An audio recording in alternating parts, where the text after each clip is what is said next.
দেশে লুটপাট, চাঁদাবাজি ও অনিয়ম বন্ধে পিআর পদ্ধতির বিকল্প নেই বলে মনে করেন ইসলামী আন্দোলনের আমির মুফতি সৈয়দ মোহাম্মদ রেজাউল করিম।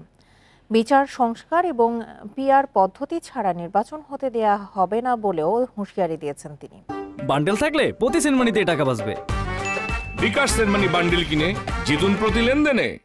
মঙ্গলবার বিকেলে বায়তুল মোকাররমের উত্তর গেটে এক সমাবেশে তিনি আরও বলেন, জুলাই সনদ বাস্তবায়ন ও এর আইনি ভিত্তি নির্বাচনের আগেই হতে হবে।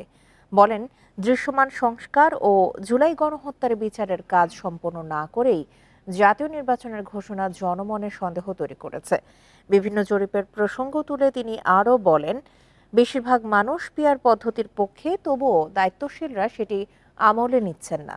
এ সময় অন্য বক্তারা বলেন, সংস্কার না হলে জুলাই গণ অভ্যুত্থানের প্রয়োজন ছিল না।